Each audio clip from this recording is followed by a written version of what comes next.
saw 28 years later. I'm not a huge fan of horror movies, but this version of it, I really like. Are the morals the same in this zombified society? It's a lot of powerful elements in the story. You know, not a cell phone in sight, just people living in the moment. What a meme.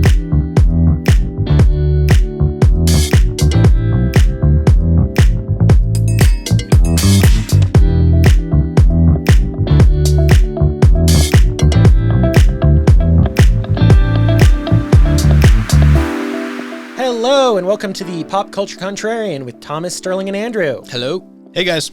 Before we get started, make sure to go to patriotpostshop.com and get your Second Amendment security mug or sticker or find a book, a flag, whatever you like. Go check it out. It's one of the best ways to support us. The best way to support us is to go to patriotpost.us.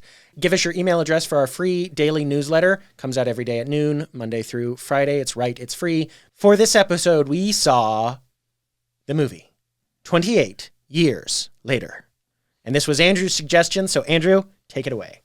You got it. So 28 years later, It feels like it's been 28 years since, I think it actually has been, since the original one came 23 out. years. It's 23 years, actually. So this is the third movie in a series of movies stemming from the first one in 2002. And what was the first one called? 28 Days Later. Okay. And yes, that one, I believe, was directed by Danny Boyle, written by Alex Garland. Yeah.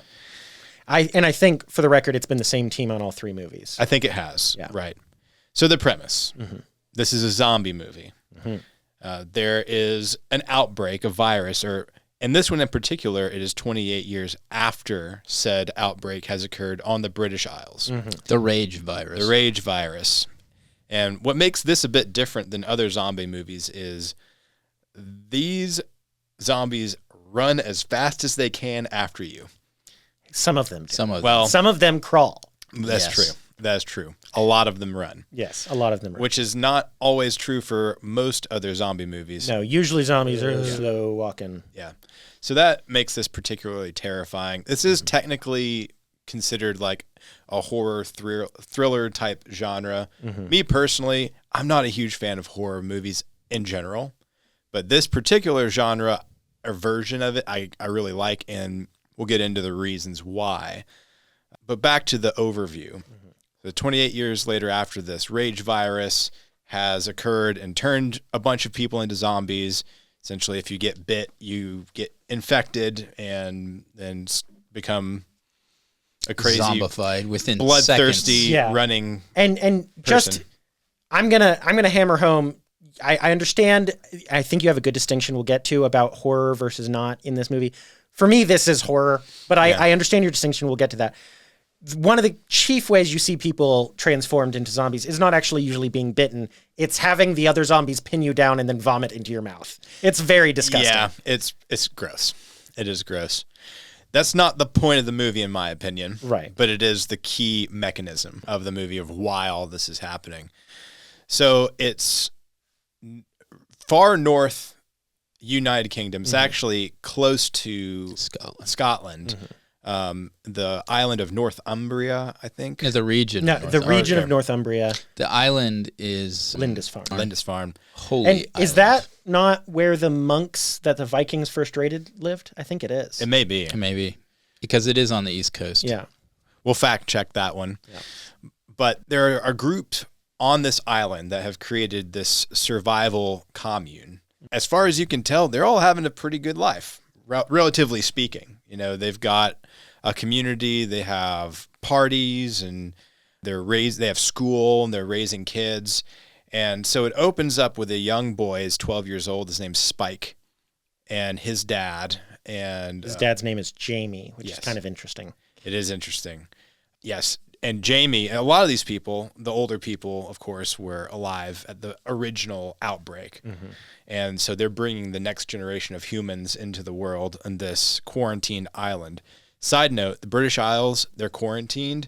The rest of the world is fine. Yeah, there's a little crawl at the beginning explaining how it took over the UK and how the rage virus made it to mainland Western Europe, mainland Europe. And that's in the second movie, is when that happens. But it's pushed back out of Europe, and only the UK is given over to these rage zombies. And there's ships that sail around the Isles maintaining the quarantine. Right. So the British Isles are forever quarantined until, I don't know, forever? Until maybe there's some proof that rage virus is eradicated. Well, I think from the film, at least the little bit you get from the outside perspective, it's that there is no rescue that goes in to the islands. It's effectively left to itself. We're not trying to save it or anything. It's just we've given up on that. It's island verboten, and so if you end up there, good luck. Yeah, you're there forever. Yep. Yes. And so within this quarantined island, you have another little quarantined island, which is a survival commune. So Spike and his father, they are part of a variety of workers. And you see this in the school where they say, these are the ways that we help our community. You become like a cook or a gatherer or a mender or a plumber or whatever, all. No, I don't think plumber was one of them, because they're pretty basic technology, but there's like Fletcher making arrows, and there's sew and stuff like that. It's like Age of Empires. Kind of. Different workers. Well, Delineated, Sorry, just to get on my hobby horse real quick. In Age of Empires, there's one worker, and he does everything. That's true. You make tons of them, and they do whatever you want. Well, anyway, so Spike and his father, they're like hunter-gatherer types. And so his father has decided it's time to take him into the mainland for his first hunter-gatherer experience and for killing infected, and it's like a rite of passage. And this kind of brings us to one of the first major themes of the film, and that is a coming of age and also a loss of innocence of a young boy. And I won't just rehash the whole movie, but basically the whole film revolves around his first interaction with the very most evil part of the world he inhabits, which is the infected, and then how that shapes him as more difficulties befall him. And just one thing, because it's a through line throughout the story, is at the very beginning, he's 12. The Islanders say that usually you have to be 14 or 15 before they send you on your first mission. But Jamie, the dad of the main character, is like, no, he's ready for it. And he's taking him on this hunting trip against the wishes of Spike's mom, who is... something's wrong with her. She's very confused. She asks where he's going. He says hunting. She gets all upset. Then she asks, where are you going? He says school, and she's happy. Yeah. So there's something wrong with her, and that's obvious from the beginning. She's bedridden. Yeah. Right. Well, I guess I'll just very quickly finish the rest of the overview, a very quick overview. So Spike almost dies with his father. They encounter what's called an alpha, which is a male infected that has somehow... the infection has caused him to become a giant in superhuman strength. Yeah, they're like 7 feet tall. Yeah. 300 pounds of muscle kind of thing. Yeah, they become just like gorillas practically. Yeah. And so they encounter this alpha and a whole bunch of they have a whole bunch of problems, almost die.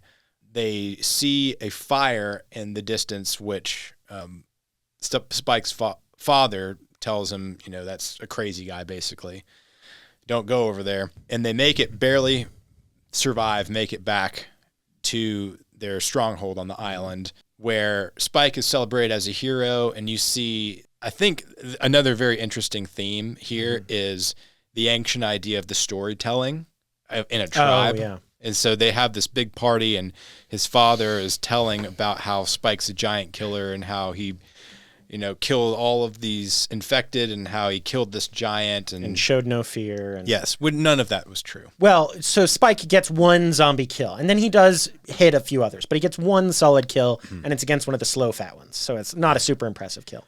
But he was very brave. He didn't do as well as he had hoped to, but he feels like, I didn't do that well. It's like, you were brave, and that's what counts, and that's why we tell these stories.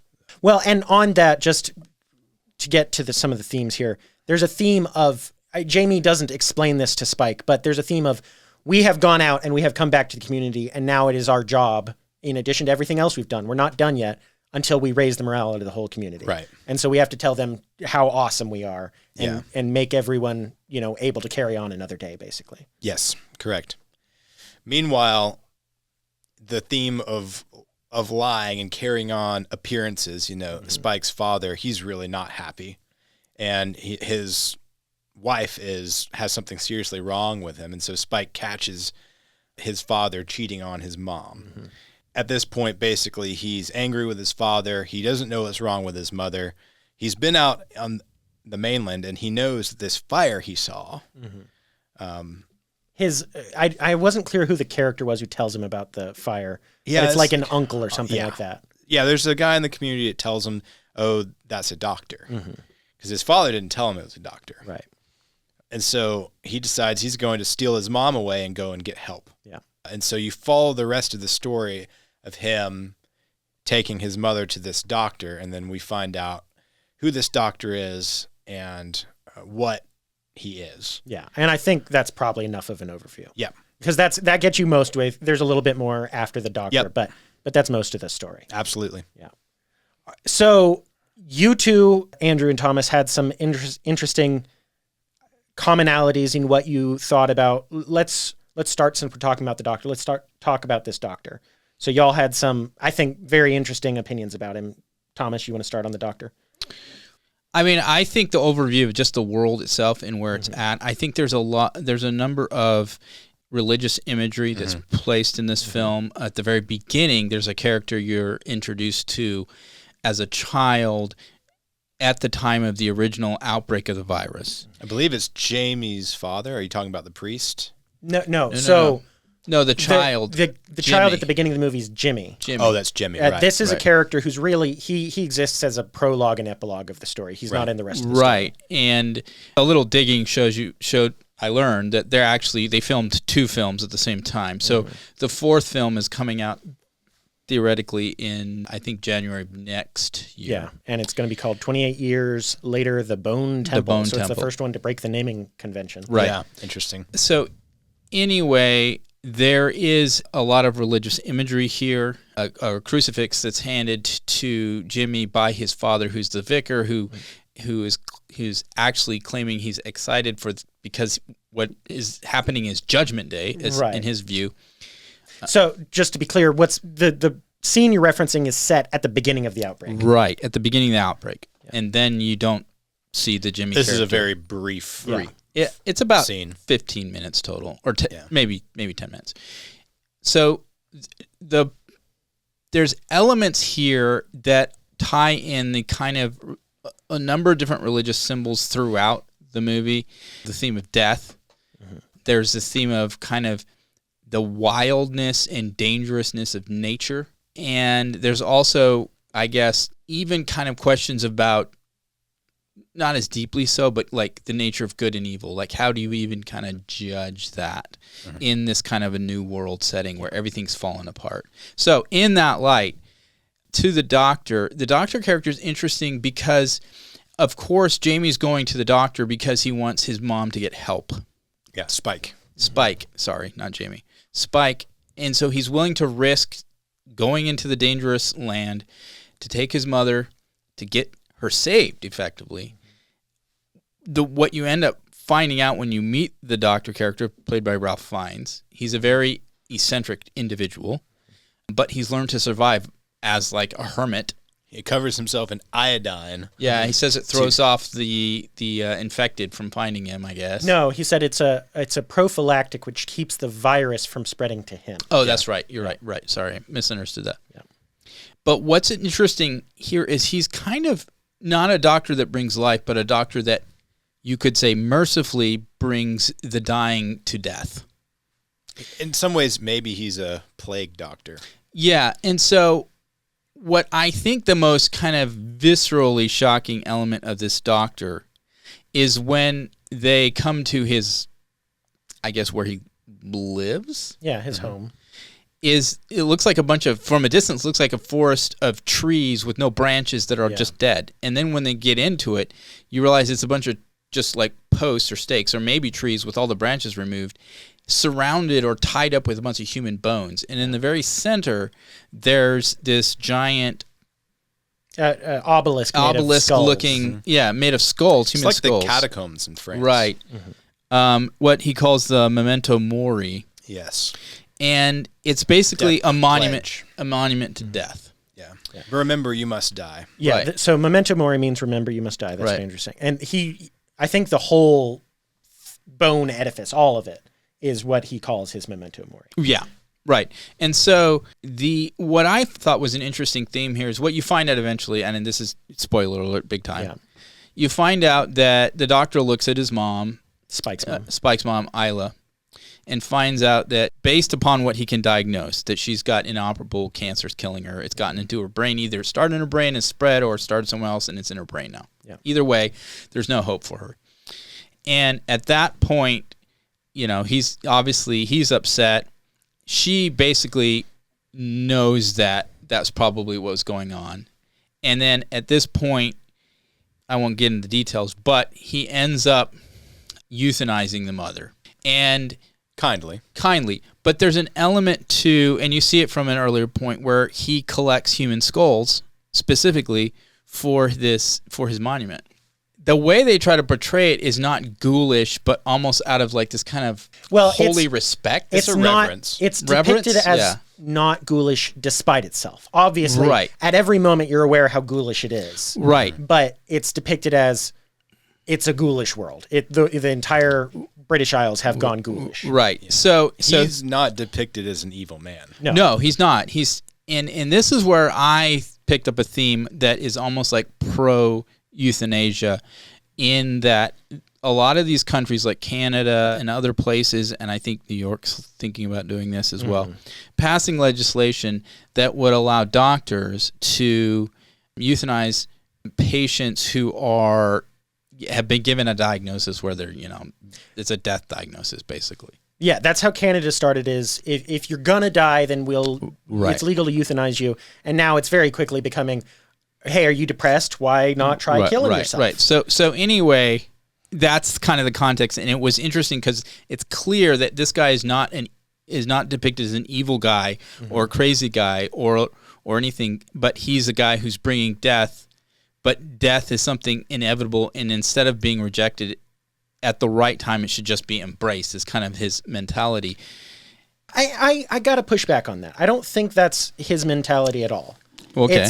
So I have some words on this too after your thoughts. So Isla is brought. So this kid, this 12-year-old, first time he leaves the island with his dad, it takes him 2 days to get back, but they get back safe, and it's a triumphant event.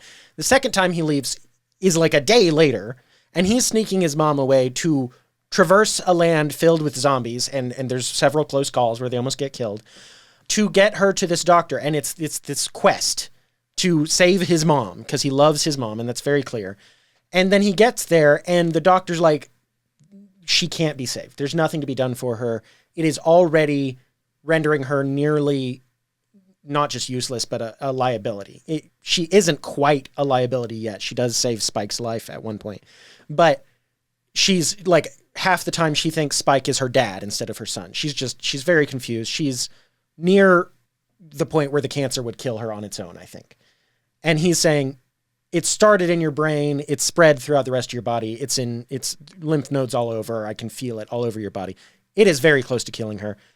At that point, they make a silent choice, Isla and the doctor, to just call it. I don't think that's representative of Dr. Kelson altogether, because most of what he's doing is, I viewed it as kind of cleaning up. Like, okay, the end of the world has happened. How do I continue on? Well, I can get rid of all these dead bodies. That's something I can do. Yeah. And then two... Like a mortician, really. Right. And then two, he doesn't kill anybody else. And he only kills Isla. And it's really, I don't know if you can compare it to Canadian euthanasia or what they're talking about in New York. It's, as you said, how do you deal with good and evil, right and wrong? Are the morals the same in this zombified society as they would be in 21st century modern America or something like that? And I think my answer was obviously not. Clearly you had a different I see it as interpretation. a slippery slope for our era to bring in this sympathetic kind of scenario to, instead of, like, I've seen movie after movie after movie where a hopeless case is given to the protagonist regarding a situation of potential imminent death from a physician or something like that. And generally what happens it doesn't mean that it always works out, but often what happens is they're a fight irrespective to try to maintain life. In this instance, it's like no fight at all. They're taking life, which is a break from that. So I do see a little bit as a trying to present a scenario, but it's a slippery slope case, I would argue, in that sense. I also want to push back in that I found it very interesting that he wasn't interested in actually killing the problem, which is the infected, which there is no solution to. And even when he can, like with one of the alphas, when he is able to disable him, he doesn't kill him. Right. He continues his existence, even though he doesn't explain, well, I'm working on some potential, antidote or something like that. To be fair, that could be in this sequel because it's going to be a direct sequel. We'll see. We'll see. Maybe that'll make the explanation to it. Maybe he is working on it via that. Yeah, we really aren't told much at all about Dr. Kelsey. What I'm going by is what this movie shows us. And so on that, it's very interesting and curious that when he has the opportunity to get rid of the alpha, who later on almost kills him, he just kind of leaves him. And in both cases, he leaves him and doesn't do anything more to get rid of this clear problem. Well, here, Andrew. So this plays into it, I think. There's one key part that we haven't discussed. Yeah. There's a moment where one of the infected women gives birth to a healthy child. And in that very brief moment, she's actually docile. And she's faint. She's out. No, but even before when that. When she's giving birth, she's docile. Oh, yeah. I see what you're saying. So it's almost this moment of like recaptured humanity. Yeah, I see.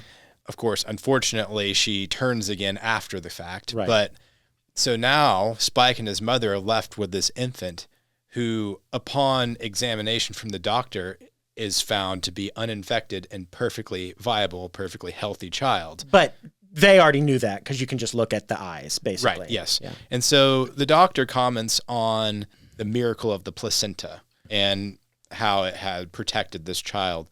So that moment tells me the doctor is still interested in humanity and in the future of humanity, and he's still trying to find a way. And he protects the child, and he allows for a way for that child to survive. Right. Whereas, whereas in a day that would be championing euthanasia, they would also be championing abortion. Right. Which if he was truly just, I take everyone unto death, and he would probably say this is not a good place for a child to live, so this child shouldn't have a chance either. Right. I mean, I guess that's a fair take. And just real quick, there's 2 Latin lines the doctor says. And really it's supposed to be, I interpreted it as this is the doctor telling you the moral of the story. The first one is memento mori, remember that you must die. And the second one is memento amoris, remember that you must love. Which is that's not a Dr. Death thing to do, I don't think. Well, I would say it's a confusion of the two. I'm going to come from a Christian perspective. Death is the greatest enemy. Death is what Christ defeats at the cross. Our death, eternal death, is what salvation, why we need salvation, to be saved from the final great death that is the result of sin. And so death is not something that is just inevitable in the same sense of, I think, this kind of almost humanistic notion, well, everyone dies, so instead of fighting death, it's more of a learning how to, I guess, embrace it with dignity. And I think that's kind of the theme that he was kind of pushing. So it's a confusing kind of a theme is what I would say. I think that he's looking at death not necessarily as a negative. Well, memento mori is Stoic principle. Yeah. And the principle, the idea behind it, if you look at it historically, is remember that you will die so that you can make your life count today. Meaning, take actions and live your life to the absolute most effective, most virtuous, and good end, in our case as Christians, to love God and enjoy him eternally and to live our Christian life. Mm-hmm. But to the Stoics and the Greeks, that would be virtue. Right. Different, some overlaps. We've talked about the doctor a lot. Obviously, Thomas and I think Andrew, we all have slightly different interpretations of who this doctor is. I certainly didn't see him as someone even celebrating death or talking about go to death with dignity. I just didn't see that. Clearly you did, Thomas. But there's a lot more to this movie. Let's talk about some of the other themes. Mm-hmm. So if y'all have something else you want to go to, that's fine. But I was thinking about the dad. I was thinking about Jamie. Okay. Let's hop to that. But okay.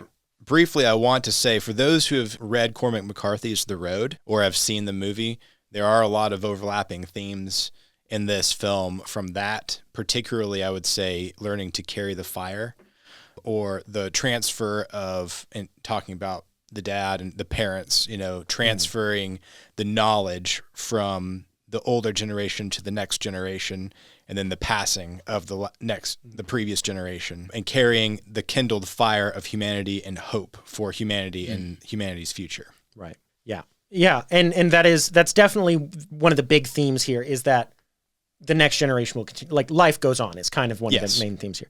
But going to the dad, we've told you, Jamie and Spike go out on this hunting mission. It's a success. They avoid getting killed.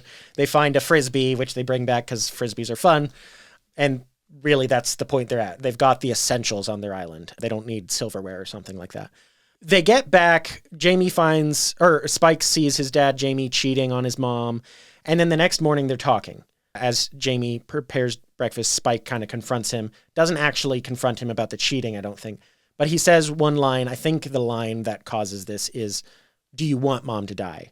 And then Jamie slaps Spike over that. And clearly he's not normally an abusive parent or anything. And I don't even know if you can call this abusive. It was out of temper, which is wrong, but clearly he's a pretty good dad. Yeah.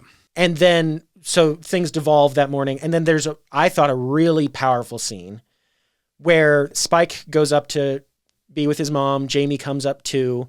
And there's a confrontation. Spike comes out and is like, just leave the house, go away, we don't want you. And he pulls out his big pocket knife that his dad's always making sure he has, and he points it at his dad. Jamie grabs the knife out of his hand, folds it up, holds it in his hand, and looks like he's going to crush it. And she's like furious, clearly furious, and using all his strength to crush this knife. But instead, he's crushing it, and then he opens his hand and just completely calmly lets Spike take it out of his hand. And I thought that was very powerful. Like I said before, like a transfer of power. Yeah. Almost from a father to his son as the son is becoming of age. Right. Yeah. I think there was a massive betrayal that Spike witnesses that just destroys him. He's seeing his mother dying, and then he sees what his dad does, which is obviously, in the whole context of it, a hateful thing. Yeah. And I think he has looked up to his father. Suddenly now his father has been exposed in a way that shatters him, I think. And he loses his innocence. And he no longer accepts his father's explanation for why we're not going to the doctor. Mm-hmm. Because his father was the one that told him that they saw him and that he was burning bodies and he's crazy and that's it. We're not ever going. Mm-hmm. And so he rejects his father's excuse at that point and decides I'm gonna do it on my own. And so I think it's a lot of powerful elements in the story. You understand Jamie's position to a degree in the stresses of life, and obviously he gets drunk. Just to be clear, it's not joyful. I think Jamie is very much, he is upset about what's happening to his wife. He's doing in that moment, obviously he makes a massive mistake, but most of the time he's trying his best. Right. Yeah. What I find interesting and I'm just really curious to see the next movie because the way they set it up, but there's so many of these Christian symbols and themes. Even what I found fascinating was when the way he escapes the community with his mother. He has to do a distraction thing so he Because can they have strict get out rules the day. for entry and exit. Right. He sets building on fire effectively, but the building has a has the flagpole and the flag and it's the English flag on the flagpole, and it's burning as they leave. It's ironic. That scene is like a cultural amnesia. And I see it as, the civilization. I think, Sterling, you mentioned at one point, there's only 2 civilizations that have ever really fallen completely apart. There might be a few more. Well, the prominent ones anyway are Greece, and then also the English Isles, or the Angles, I guess, when the Romans pulled out. Right. And so this is a spot where this has literally really happened before. And there are elements of the culture still surviving, of the flag. There's a picture of the Queen. And there's almost also, if you look at it from a modern context, like an isolationism. The whole Brexit thing is kind of interesting. But when the Romans pulled out of the British Isles, obviously that's one of the few times when like an area actually went from lots of civilization to much less civilization. Generally, that just doesn't happen historically, from my knowledge. Maybe it's happened a few other times. Like I said, it happened in ancient Greece. Like Homer, who wrote the Iliad and the Odyssey, grew up in the ruins of a more advanced society than the one he lived in. That's part of where that kind of poetry comes from. And then in the British Isles, obviously, after the Romans pulled out, the same thing kind of happened. And so I was struck very early in the movie that this is kind of like a British story telling or dealing with its own 1,600-year-old trauma. yes. And and the cultural amnesia kind of thing. Yeah, and there's some interesting things. This is more on the aesthetic side, but there's constant, or at least early in the first third of the movie, maybe, first act, there's lots of these jump cuts from one thing to another. And so there'll be kids training with their bows to be able to shoot zombies, and then it'll cut to a scene from a movie of, like some war in 1100 AD. Yeah, that was really cool. Where there's soldiers on a rampart shooting arrows down, at an invading army. It's like you've been thrown back into the Sterling, dark ages. he loved those jump cuts. That's what Well, the army jump cuts I didn't mind so much. It's just that every other jump cut, it would be like kids shooting arrows, soldiers shooting arrows, zombies ripping out spleens. Kids shooting arrows, soldiers shooting arrows, zombies ripping out tongues. And it's just very disturbing. Literal, multiple times you see one of these alphas, these big, huge giants, grab a creature, be it a deer or a human or whatever, by the head and then just rip the spine and the head out. And it's grisly. It's ugly. I don't like looking at that stuff. Yeah, that's fair. And especially in the first third of the movie, there's lots of that. It eases up as the movie goes on, but there's still, obviously, it's a zombie movie. There's still plenty of it. Really, the idea of a zombie story is always that story. It's civilization collapses and you have to live in the ruins. Walking Dead, Shaun of the Dead, Zombieland, whatever. They all have that same story. There is kind of a challenge, let's say, to the Christian worldview here also, in that when God created mankind, he gave mankind dominion over creation. And creation has never had dominion over man, not writ large. The creature always is subservient in the long run to man because of how God's created us. And so what these kind of do is kind of create a scenario where the reverse happens, where in this sense, the infected, although men aren't men in a sense, They kind of become animals. They become animals, and they're the ones kind of almost ruling most of creation. And you've got these little outposts of, at least on the islands, let's put it this way, you have these little outposts where humanity survives, but the broad area has been taken over by the wild. You have the herds of deer running and massive herds and all this other stuff. And you see the ruins of old towns and stuff. And some of these ruins are ancient ruins that existed already in the year 2000 before the zombies. True. Like these are just ancient ruins in England because it's England. True. But when they show the whole neighborhood that was some town. Like row houses. Row houses that are all overgrown and everything. So there's interesting themes there. I did play, I raised it. I don't know if this is for sure, but the whole question of even original sin, whereas the baby that is born non-infected because the placenta protected it, which is For true. the record, yeah, I think that's actually what the placenta does. No, it does. It does. But there's also the question of the virus where it corrupts mankind to turn them into these monsters. One of the issues one of the realities we know as humanity, fallen humanity, is that the sin of Adam, original sin, we all inherit or are guilty of. And that perspective by some has been rejected. And is this a challenge to that? I don't know. Well, another way you can look at that, I would say, is it's not a challenge to that, but it actually accentuates it and elevates the fact that, yes, there is original sin and man's worst enemy is himself. Yeah. And the reason for that is in the first movie, 28 Days Later, the whole reason this virus escapes is because animal rights activists decide to release infective primates into the wild, and they infect all of mankind. Yeah. So I can see your point, Thomas, and I think that's a reasonable assessment, but I also think you could look at it and say man is his own worst enemy because of his evil inclinations. Well, what it brings up is what is the corrupting agent of man? Is man born corrupt, or does man become corrupt? Sure. Yeah. And that's potential. But anyway, this doesn't delve into that. Right. Yeah. So two things, and then we should probably get to our scores here because we've been going for a little while now. So one, on the original sin angle, the reason I think you think of that is because there's the moment, like we said, where the zombie mother gives birth to a healthy baby.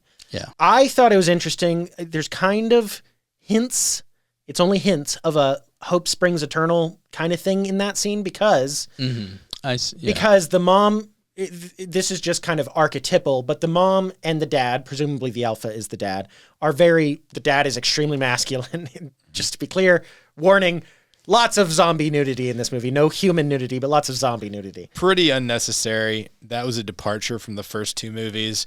It's realistic, I guess, because they've been living in the wild for 28 years. Their clothes are going to fall apart, but it's stupid. Yeah, it was dumb. The dad is extremely masculine, and the mom is extremely feminine. And then this perfect little baby is is born. And the dad immediately kills the guy who kills the mother. And then you see him again. He's chasing them when Spike is carrying his baby and running, or Isla is running away with the baby maybe. And then the third time you see the same alpha, Samson is his nickname. He's charging into the Memento Mori to get the doctor. Presumably he's after his baby. Yeah. Presumably he's being a dad, a terrible, terrifying zombie dad, but he's being a dad. Yeah. And there's maybe some kind of element, because I don't think alphas are in the first two movies. They're not. Where maybe humanity is reasserting itself over this virus or something like that. That is an interesting element that I thought was kind of unique to this, was that these infected are actually breeding. Yeah. Is that kind of unique for zombies? I think it is. I wasn't 100% clear.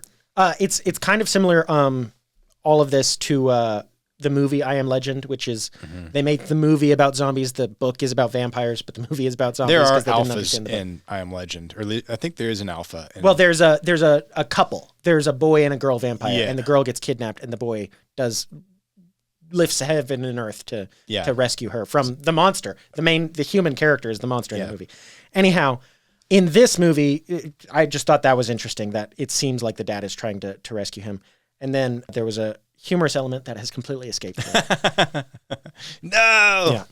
You'll have to watch it again. You have to watch it again. No. Any niggling thoughts before we get to our scores here? No, let's hop this. in. All right. Let's hop in. Andrew, it was your suggestion. You kick us off. All right. So, woke free meter. I'm going to put it at a 7. Okay. There are definitely some potentially woke elements, just insofar as maybe there could be some aspects of environmentalism, maybe, nature greater than humanity. Here's the thing. It's not really clear. And so take this score as with a grain of salt. You know, I maybe could have given it a little bit better. You know, in this world, there are pretty much just men and women relationships. You know, in this world, the strong are surviving. Right. In this world, it has returned to a very basic form of society in which to survive. And so those aspects of woke are not there. Right. So if there is any woke type stuff, it might just be larger underlying themes, but again, not really super clear. So 7. Yeah. Thomas? I scored this as a 9 for several reasons. Number one, you don't have your hierarchy of racial groups represented that must be represented. It's Northumberland, which is historically English, and everybody appears to be English.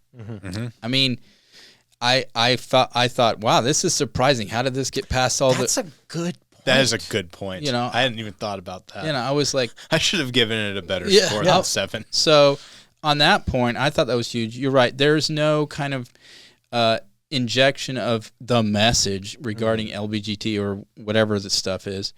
That's absent.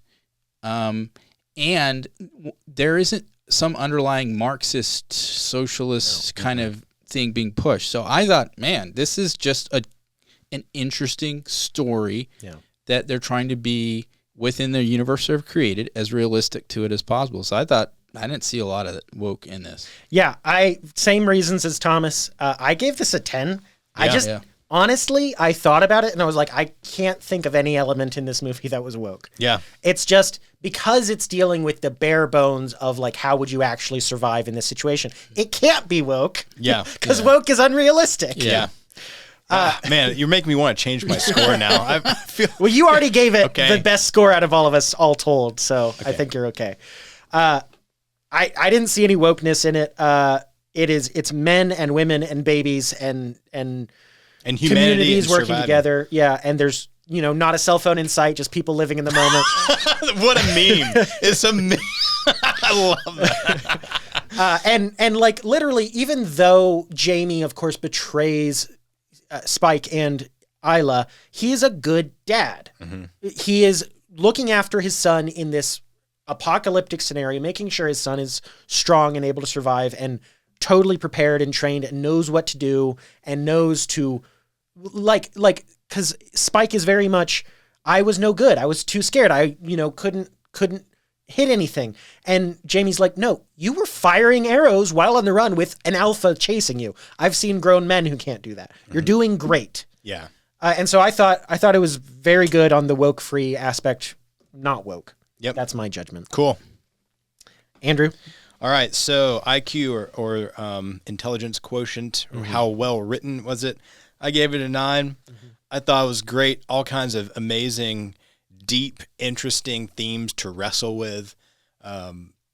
Interesting through line, cultural, moral, spiritual questions about humanity, and I thought it was just really good. Yeah, I give it an 8, similar. I thought it was well written. Dialogues are believable. Scenarios for that world were believable. Yeah. Same. I gave it a 9 as well. I really, personally, I do not like this movie, but I think it does what it wants to do quite well. And I think it, in some ways, is quite artistic and the writing, it's believable. The characters are well done. Yeah. Well written. Yep. Well written. Artistic value. I gave it a 9 as well. I thought that it was beautiful shots, beautiful countryside. Again, realistic for what it is as far as depicting the creatures or the civilization or all of the above. I gave it a 6. It's hard to make ugly good. Right. And that's fair. And so it was good ugly though. Yeah. I mean, the zombies definitely look legit. Like you can imagine. I tell you what, probably the most nasty are the fat ones crawling. Yeah. Yeah, I hate that those. was just really Gross. grotesque. Really gross. And so there's elements of that where, yeah, you can recognize they do a good job. But at the same time, it's not pleasing. Yeah. Yeah, same. I gave this 2 scores for artistic value because we technically do artistic value, aesthetic appeal. It's either one of those is what our third score is. For artistic value, I gave it a 7 because, like I said, I think it does what it wants to do. As the art form of a zombie movie, it's pretty darn good at it. Yeah. Really, I should probably have rated it higher, but I just didn't want to give it a super high because I'm also ranking on aesthetic appeal. And for aesthetic appeal, for me, 2. And that's being generous. Because you hated it. I hated looking at it. I didn't want to watch it. And like even the scenes on the island on Lindisfarne are either they're intercut with the zombie scenes or like the big party, they make as jarring and unpleasant as possible with the sound design and every aspect of that. Yeah. It's not pleasant to look at. It's not pleasant to listen to. That's not even a zombie scene. It has kind of a punk rock feel. Just on aesthetics, though, there is the reason I couldn't give it a 1 or a 0 on aesthetic appeal is because there are a couple of just pleasing shots. Oh yeah. In the Memento Mori, in the big boneyard, there's a shot I think after Isla dies or is killed, where the fire or something is swirling around, and it's a very beautiful image, even though what you're looking at is skulls and stuff. Yeah. That was impressive that they managed that. So I couldn't give it a 0. So my average is 4.5, but really it's a 7 and a 2. Okay. Fair enough. All right. We have entertainment. I gave that a 9 as well. That's really a personal thing just because I happen to like this type of film, mainly because of all of the elements and the themes that you explore through those. Caveat, I don't like zombies. Just to make that very clear, I don't enjoy the gore. That's not why I like these kind of films. I wasn't necessarily entertained by like the zombies themselves, but I was entertained by the story. Yes, I gave it a 7. I think that the pace is good. It's entertaining. There's stuff you're dreading, like are the zombies gonna catch them? Right. Especially, these elements that I know it's those chase scenes which heightens tension. They're done well, but I feel like they're satisfying to some degree in most cases where they let the tension go just long enough, but they don't keep dragging it on forever. That kind of stress level I don't like. So in that sense, I think the entertainment was pretty spot on as far as the tension level. There was enough breaks, enough pauses, enough thoughtfulness on things. And your characters don't completely lose their minds every time they're faced with some kind of a trying, scary situation. I did appreciate that. Yeah. Eric, the guy who crash lands on the island, is really the only one who ever loses his mind. And that Swede. Just to get this out there, it does bother me that these zombies are a threat at all because they're human beings and they can be put down with a bullet. Yeah, that's true. No problem. We can go clear out the British Isles. It's really easy. Yeah. That was unrealistic. Yeah. Okay. My entertainment score, entertainment value, I gave it a 3. I just don't like this movie, guys. It's Fair. not really saying the movie is poorly made or anything like that. I didn't like it. I left as soon as the credits started rolling. I didn't waste any time. Now, did you see the first 2 movies? I did not see the first 2 movies. So if I had gotten through this one, I was like, okay, I should probably watch the first 2. I got through this one. I was like, nope. Nope. I just don't like this stuff. I'm not a fan of gore at all. I don't want it in my head. I don't like the unpleasant stuff. I feel like there are elements of the story you're talking about, Andrew, that I appreciate as well, but I can get them other places without all the horrible, ugly stuff. And really, the sound design was meant to make you uncomfortable in a great amount of this movie, more even than the visuals. Yeah. And That's fair. I don't want to be made uncomfortable. Sorry. Yeah. That's fair. That's fair. For sure. Legacy? I gave it a 4. This is, iffy. It depends, especially on this next movie. Probably if you've seen the first 2, you might have a different opinion. So for me, it's a 4, but I'm really iffy on that. I gave it a 5. I think it could actually be more than that, but obviously continuing this franchise, I guess, and it's a successful one, I would argue. Yeah. I gave it an 8. This is from someone who's watched both of the previous 2. And I thought that 28 Weeks Later was really not that great. In comparison, I think this one tracks really well with 28 Days, although they are, frankly, they have very different feels to them. All 3 of these movies have very different feels to them. It has the best chance of continuing the franchise in a really robust way, more so than the previous one did. And so I think for the people who like this kind of a movie, it's an 8. And just a note, as someone who had not seen either of the previous 2 movies, obviously I knew about them, and I basically knew the plot of at least of 28 Days Later, the first one. I wasn't confused. You don't need to know really anything you don't have beyond. to watch them. Really, the title crawl at the beginning where it just says the British mainland has been overtaken by the rage virus 28 years ago. That's all you really need to know. Yeah. You're good. Yep. And that's another reason why I think it's got a good legacy to it, because it is a standalone film as well. Yep. All right. So our totals, I gave it 6.1. That was my total. Do y'all have do I need to give you yours? Because you just gave me your direct numbers, I think. I can give you mine. Mine was a 7. A 7. Yeah, I think I was 8.4. 8.4, which is astoundingly high. Yeah. That might actually be one of the highest, if not the highest, of anything I've rated. It might be. It might be. show. And honestly, I'm surprised mine came out to a 6.1, but it is woke free and it was well written, so I guess that helped it. Yeah, for sure.